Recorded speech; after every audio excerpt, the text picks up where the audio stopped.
Welcome to another illuminating edition of the No Limits Life podcast. I'm your host, Nordine, joined by my co-host, Ken. Hey.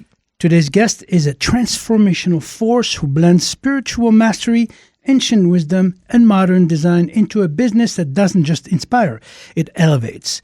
This conversation is about energy, intention, and the art of aligning our outer space with our inner purpose. True healing is aligning the energy around you with the clarity within you, because the most powerful environment starts in the soul. Healing is not just physical, it's energetic. It's not only about what surrounds you, but what flows through you, the spaces we create, the people we keep, the energy we allow. They all begin with one thing: inner clarity. When your soul is aligned, your environment reflects it. Peace begins within and then extends outward.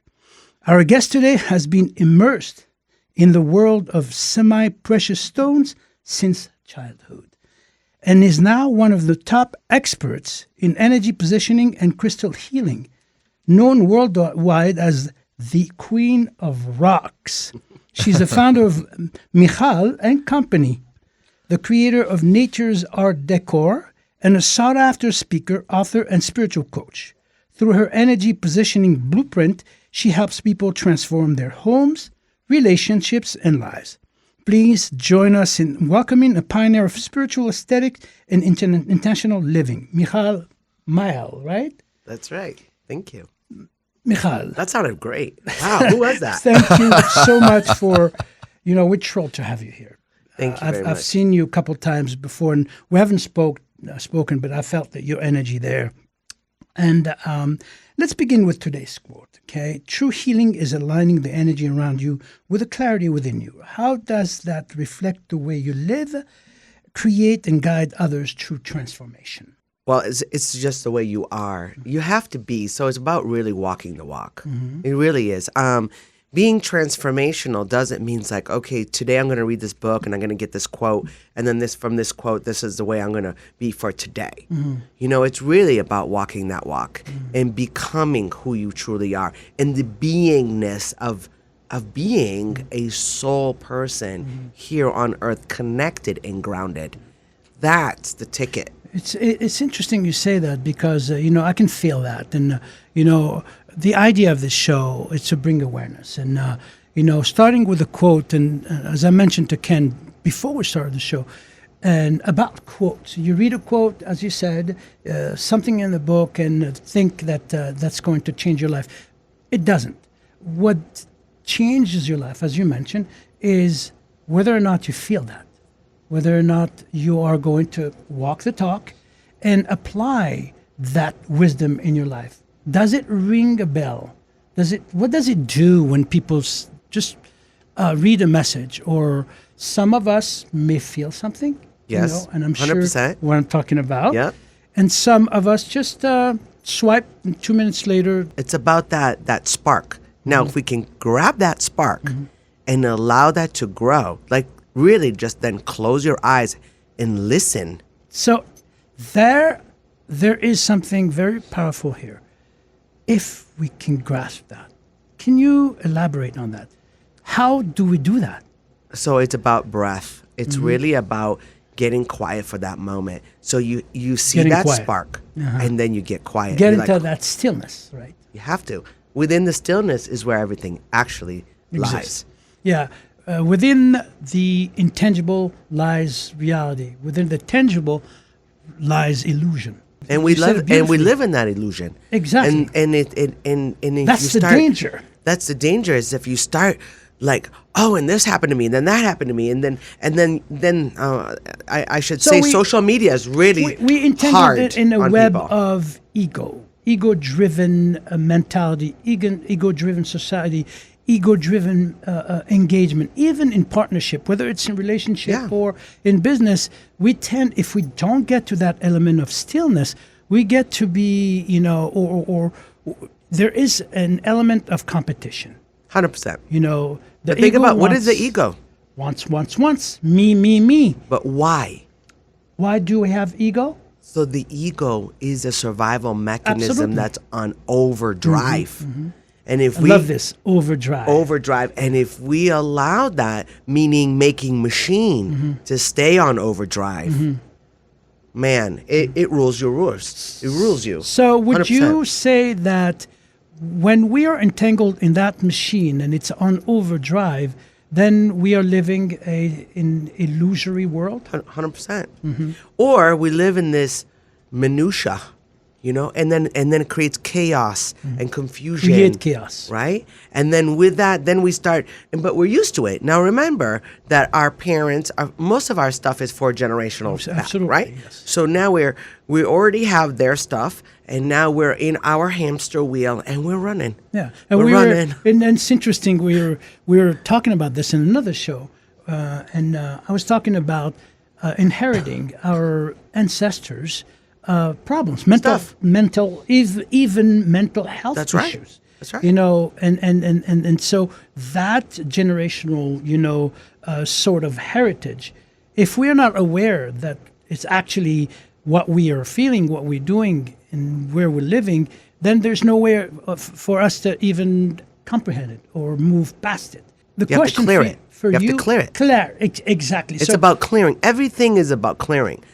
If people can understand, you have a jar, and you put big rocks in the jar, and then you put medium-sized rocks in the jar. Then you put smaller rocks, and then you put pebbles, and you put sand. Now, like water, you put water in there. Water, let's just say, is spirit. Penetrates everything. Penetrates, right? You'll get water in there, right? Yeah, But imagine if you take out a big rock. How much more water you get in there? a lot more. Right. How much more spirituality? Absolutely. How much more connection do you get? How much more divine connection? Because you made room for it. Yeah. So it's really about clearing. Everything Everything is about clearing. What's clogging your spirituality is what you're mentioning, and how the ability to remove that and make clarity and create awareness is, a paramount if we really want to go from that intangible or tangible to intangible illusion to reality. That's beautiful. I love that. Was there a pivotal moment in your life that made you realize this was your calling? So I've always knew I had something since I was a kid. I always knew that there was more than the minutia You that I was felt stuck in. Oh, yeah, 100%. And people would come to me at 13-year-old. I was told I can talk to you. I'm like, sure, have a seat. I was everybody's psychologist. I don't know, at 13, right? Yeah. I mean, I had that all my life. I remember my dad for Passover. I was at the dining room. He goes, let's go. We have to go to, Leil Seder. We have to go. So I'm just like, Dad, I don't need to go to the synagogue. He's like, what do you mean? He goes, if I want to talk to God, I just go to the pear tree. He goes, you're 100% right. Grab me by the ear. Let's go. You're going. You're going. Nice try. There's some culture in here. So you felt it from a young age. Very young age. Your calling was there for you. My dad always said, you should have been a nurse. Why didn't you go to nursing? You have this way about, and then then it was me finding myself, okay? And it's really about finding the truth of who you are. Now, I was adopted, and I was adopted to, let's say, a white family. So I was this brownie in a white family. So it was always like where do I'm like the ugly duckling. And I was always the oddball. I was always either too big or fatter or she's just she's strong a wacko voice, and strong voice, energy, yes, all of that. absolutely. And so everybody would just here comes the hurricane, and I'm just like, I just have a voice, and I don't mind sharing that voice. It's interesting about finding, who you are, and so many people watching this or listening to this probably asking themselves, how do I even But there was a book. find myself? There was a book. You Can Heal Your Life from Louise Hay. I saw that. I was traveling around the country Hay doing House. trade shows. Hay House. And I saw that in a bookstore at the airport. And I said, wow, you know what? That seems, I can do that. Let's look at that. And I was like 25 years old. Yeah. And it changed my life, that book. And then I read, I don't even know how, countless books. And then each time it would say, and then it happened. Yeah, and that would be would you? go bonkers. I'd literally go out of my mind. Would you What does that mean? Yeah, would you say also, for those, many people don't like to read, okay? And would you say that there are messages that are there?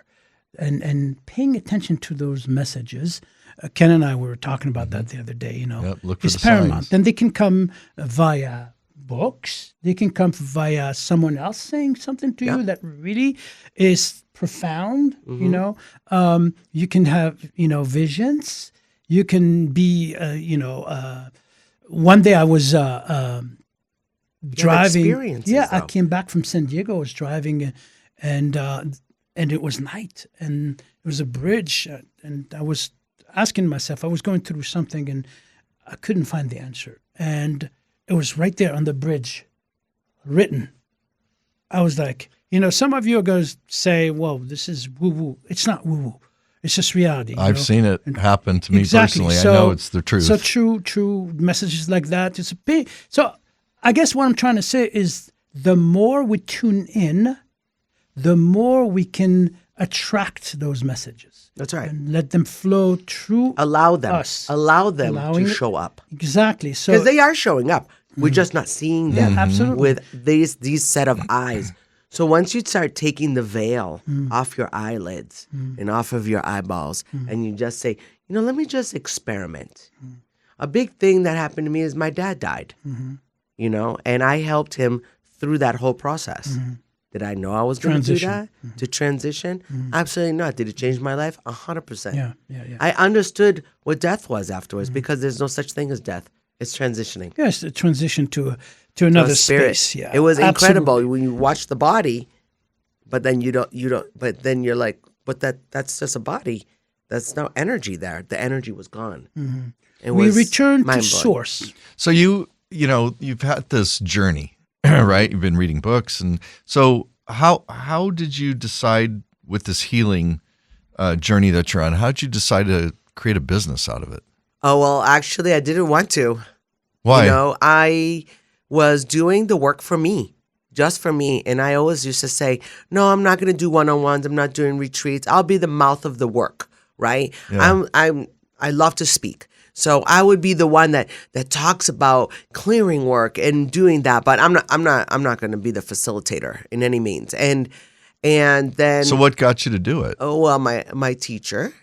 Okay. His name was Charles Michal, and he transitioned. And before he transitioned, he said, "Don't let this die with me." Really? So And I he looked at handed myself. you over the reins. He had me over the reins. Yeah. Wow. And but he didn't allow me for 8 years. Don't touch anybody unless I'm there.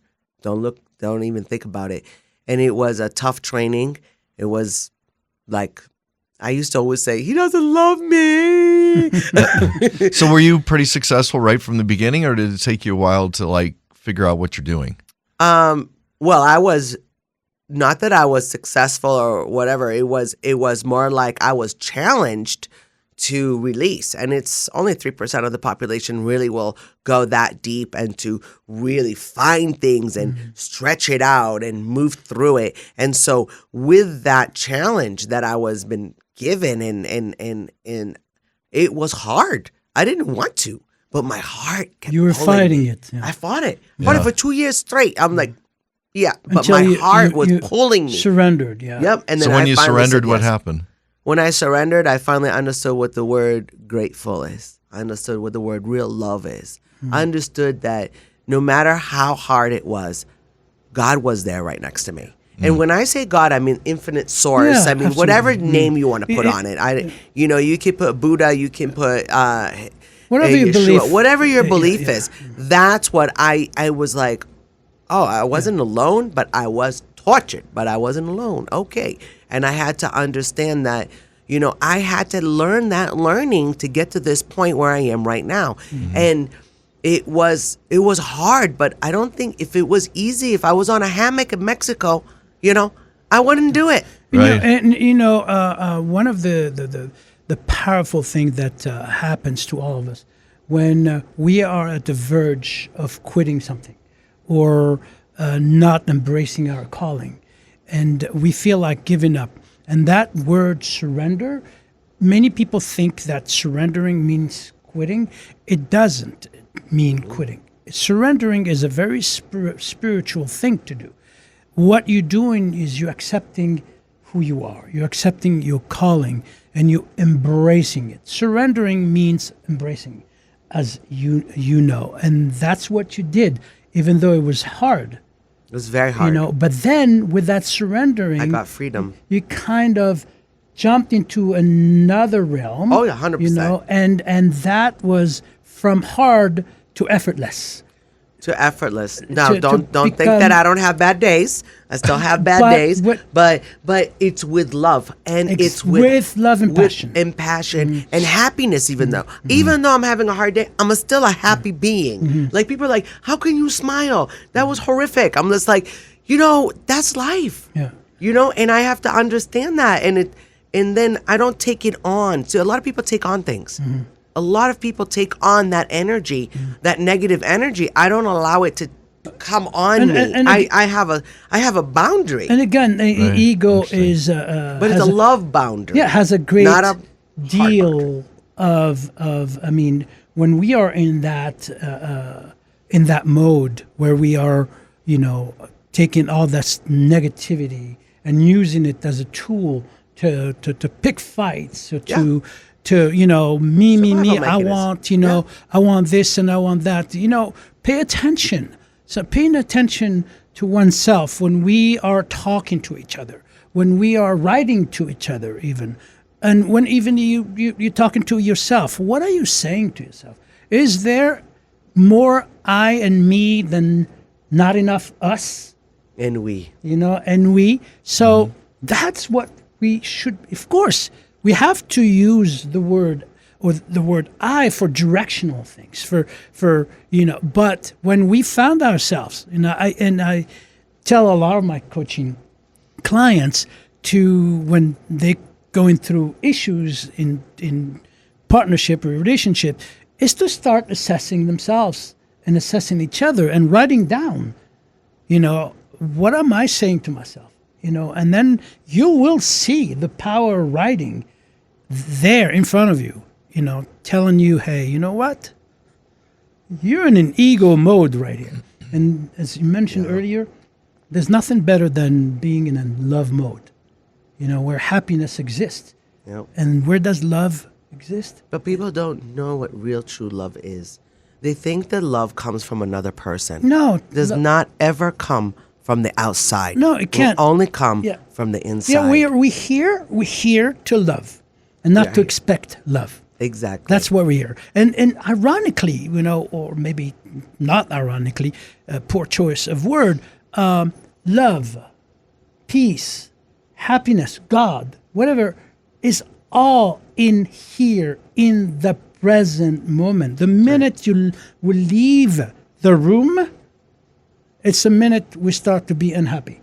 Okay? The minute we question, a happiness, am I happy?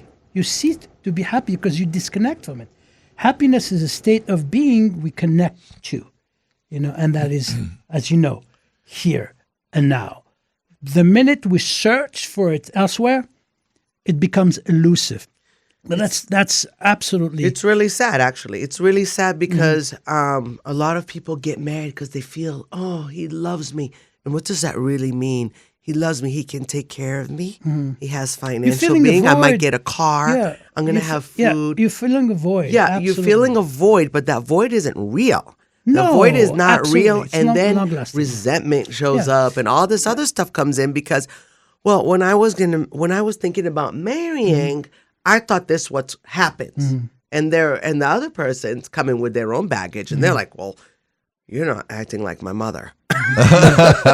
Even though I might not really want it to be like my mom, there's so it's this really interesting. And I always tell people, like, we have pillars. I am my own soul and I'm here to take care of my soul. When we have children, we're here to guide them till such time until they get their own connection, Absolutely. divine connection, and go to their own way. And The people taxi want drivers. control. Yeah, but we want control. A lot of people want, I'm going to control you, Yeah, and you're going to control me, and that's love. No. No, and I think, Michal, people understand, and I heard Oprah one day saying this, when people live enough trauma and drama, they start understanding their calling. Yeah. Some people don't have enough, so they have to create that. And you know what I say?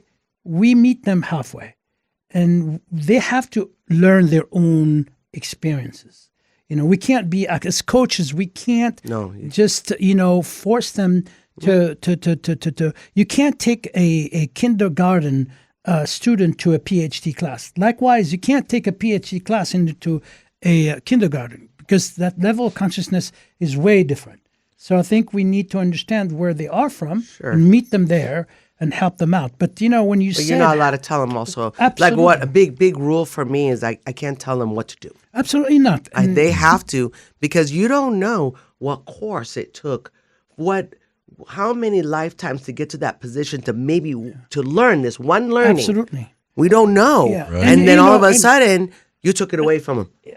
Yeah, and it could have been lifetimes to in learn my that. field, there's two things that we work with. There's the content of things and the context of it. And so we need to know what position and where can we act upon the things that need to be said or taught. So yes, one question that is burning that I want to ask you. What's the most common misconception people have about spiritual or healing work? So spiritual is the beingness, okay? Healing work is one tool in your belt, okay? So we have healing work is very different for many different people. Some people think healing work might be a sound bath or a gong bath or go to yoga, So healing work is really about opening, for me, okay? This is my way of working.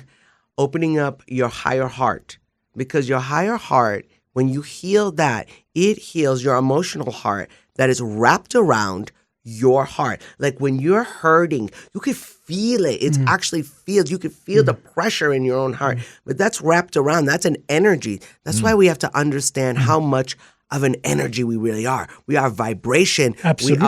We are energy. energy. And so you're going to feel it in different areas. So healing for me is really connecting, going into your higher heart to soothe and to heal your regular heart, because your emotional heart is charged up. So would you say that the healing work belong to that content I was mentioning, and then the spirituality, the energy is that context? Like the sky is the context and the world is the content. Yes. We get that energy from there. So I think they go hand in hand. They 100% goes hand in hand. There's no possibility of healing or healing work without the energy that drives us to fuel it. Yeah. Yeah, so the context and the content. It's beautiful. And it just, if people can just remember one thing, heaven is on earth. Absolutely. I've heard that before, yeah. Heaven and hell is on earth. Yeah, I can go both ways. But, Michal, thank you. Thank you for sharing your story and your light and your wisdom. Your work is a beautiful reminder that we can create harmony in our lives by honoring the energy that surrounds us.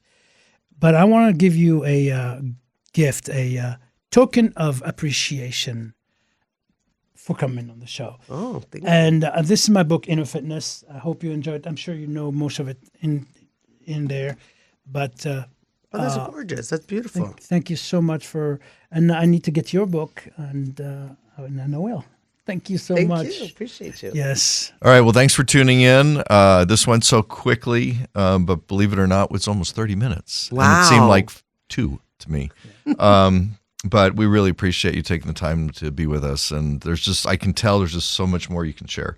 If you like this episode, please like, subscribe, pass it along And to your friends. Please. Comment. Yes, we're here to help you guys. Yeah, and we're going to be doing a lot more of these. So please join us for our next one coming up here soon. And thank you. Thank you. Thanks for joining us. Follow your heart, all you got.